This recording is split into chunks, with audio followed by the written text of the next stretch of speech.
السلام علیکم۔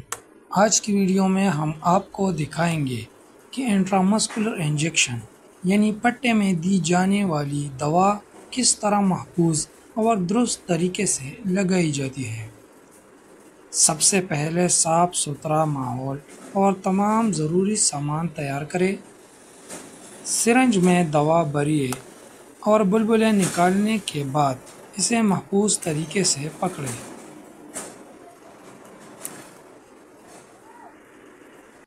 اب مریض کے بازو یا مطلوبہ حصے کو اچھی طرح صاف کریں۔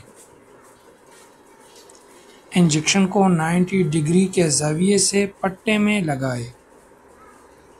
دوا کو آہستہ آہستہ داخل کریں۔